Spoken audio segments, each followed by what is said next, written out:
Like a garden snail leaves a trail behind, a story snail leaves a tail behind. Share our stories and you may find you can tell a story too. Hello everyone! And welcome to another storytelling assembly. Do you know we've been doing these storytelling assemblies for one whole school year? That is a very long time. Shall we have a quick look back over everything that we've done? Oh yes, can we? Yeah, of course we can.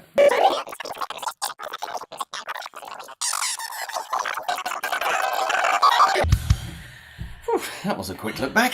That was quick. We've done a lot of stories. We have. I wonder where all of those stories have come from. Well, some of them were actually true stories, weren't they? Stories that came from history. Maybe that's why history is called history, because it has story in it. Like, do you remember the one about the Great Fire of London? Well, Sir Thomas and his maid found that they couldn't walk very far towards the fire because the ground was really hot and there were sparks flying everywhere. So instead of taking the streets, they decided to make their way down towards the river. But when they got there, they realised that everybody had had the same idea. And some of the stories are folk tales, aren't they, that have just been passed down for years and years and years. Oh yeah, like fairy tales. Do you remember the spooky strummer? Oh yeah, I like that one.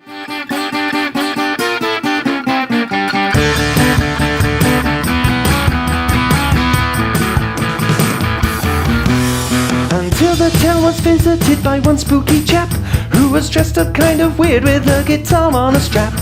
We get a lot of stories from religions too, don't we? We've told a few Christian stories. Oh yes, that's right. We did the story of Barabbas at Easter time. Mm-hmm. But he wasn't terribly clever. Eventually, he was caught. He became a captured thief. Gotcha! So how about when we say a captured thief, we all go, gotcha! Let's have a practice at that. And you know, some stories we get from people like you. Oh, yeah. Yeah, sometimes you create them when we visit your school, or sometimes you send them to us. Like the one that you told about Sir Frog-a-Lot. Oh, yeah, for Martin Luther King Day. That one came from Cameron in Year 3 at Giles Junior School in Stevenage, I think. The whole castle was quiet, except for one laugh. It was Sir Frog-a-Lot. He couldn't believe that there was this young toad up there in the audience issuing him a challenge. Yeah, I mean, that story was created in the minds of a young man who's out there, but quite often we just get stories from people that we know, don't we? Oh, that's right. Like the time that Jane told us that story about her granddad. That's very true, yeah. And he lay there, wondering who the boots belonged to. Eventually, the boots came even nearer, so we'll have to make the sound a little bit louder. You ready?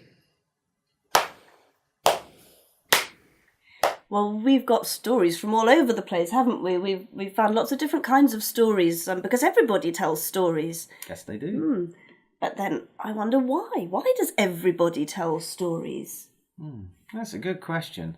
I suppose a lot of stories are told because there are people we just don't want to forget about. People who've maybe done really important things.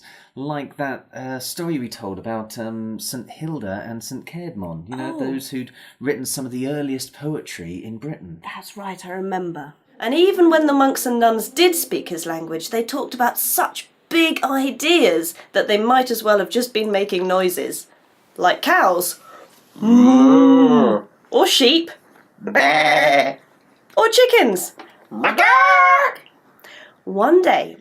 And there are lots of stories that are told because they explain the reasons why something is the way that it is.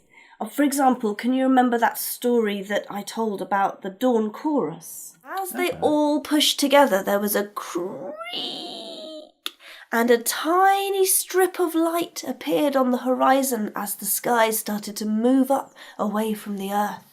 And when the birds saw that, they got even more excited, and they sang even louder. When we raise the sky, we'll be able to fly. Okay, now hang on, because I admit that it's a great story for suggesting where the dawn chorus came from, but I don't think the birds really did lift the sky off the ground. Well, all right, so we know now where the Dawn Chorus really comes from. Because we have scientists and things, yeah. But in those days, maybe people really thought that is how it happened and they were trying to explain the world around them. That's right, yes. Stories help us to make sense of the world sometimes when we don't have science to help us. And maybe that's one of the reasons why stories are good for teaching morals too. Because sometimes morals don't have any science behind them. They just make a lot of sense. That's right, they set good examples, like the story that you told about that farmer who built a fence. Oh, yes. Following morning, when he woke up, he was really excited about the fence that would now be blocking off the sight of that river and the sight of Nell's face. He rushed out into his garden, and as he looked, he found himself with this look on his face. So you see, that story helps us to understand ways that we can be more friendly with our neighbours and not have as much stress and trouble in our lives.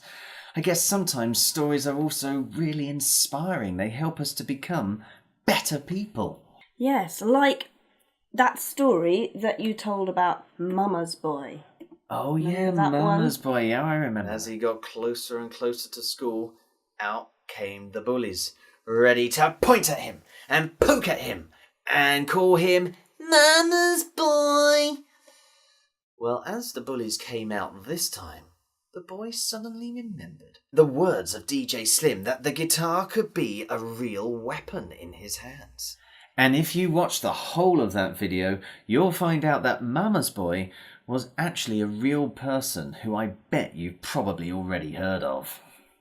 Yes, because sometimes stories can be true stories and they can help us to learn true facts. Lots of stories help us to learn things like the one you told about the water cycle. Oh yeah, now that wasn't a true story, but it did contain a lot of real facts in it, like how water travels around the world. He was racing through dark grey channels. Drip, drop, plop. Where would he stop? I'll tell you where he stopped. He burst through with loads of other water droplets out of the drains and into an ocean called the Pacific. And we've already mentioned how we've told some religious stories before. Well, some stories people tell because they help them to celebrate a particular festival. Oh yeah, like the one where I got to throw custard pies at you. Oh. Can you remember which festival that was? Can I remember? Yeah. Yes, all too well. That was the Festival of Holly. Oh, go on, try it. Why don't you make me a different colour? Radha sounded really playful, and Krishna kind of liked that. He got some blue paint, the same colour as himself, and he splattered it all over Radha. Oh, I so wish we could do that again I to don't. you. So there are loads of reasons why we tell stories, but you know what else I've noticed from looking back over all of these stories? What's that? Well, there are also lots of ways to tell stories as well. Yeah, you're right. I mean, sometimes we turn into the character in the middle of the story, like the time that I became Emily to tell the story about the Brandon fire. And when I put this hat on, you'll get to meet her. Are you ready?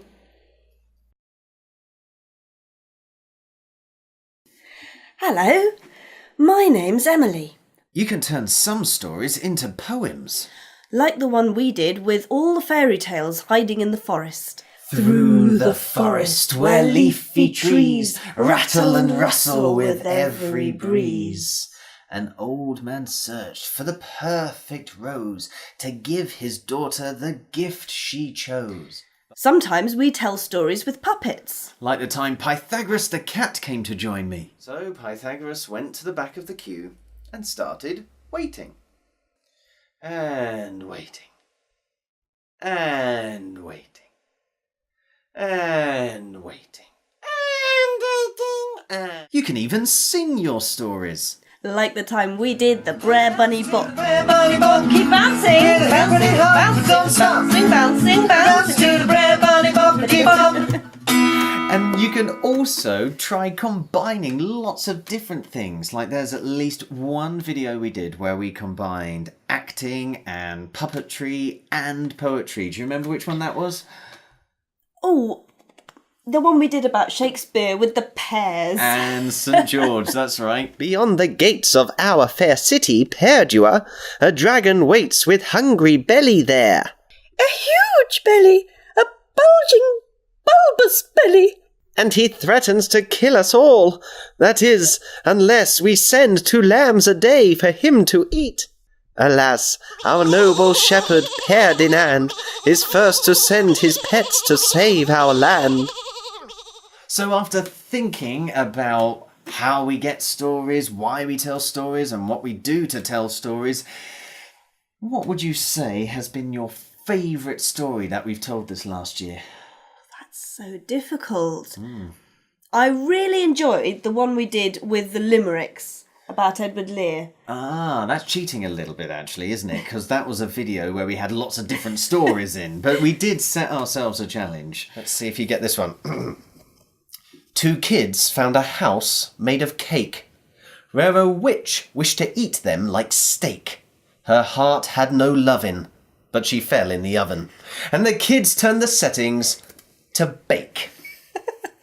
That one's really funny. Oh, that must be, let's see, House Made of Cake, Hansel and Gretel. Hansel and Gretel it is. So what's been your favourite? Well, I really like those ones where we combine lots of different styles, and of course we did that at Christmas time with the story of Babushka, didn't we? Oh yes, that one was great fun. Did they find a baby king? The lady said, "No." Oh well, thanks for your help.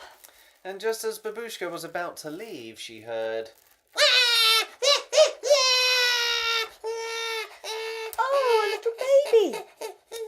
Perhaps you'd like one of the toys too. The baby gave a smile, Babushka's heart grew warm, and so she took a present from the basket on her arm. 1, 2, 3, sing it with me.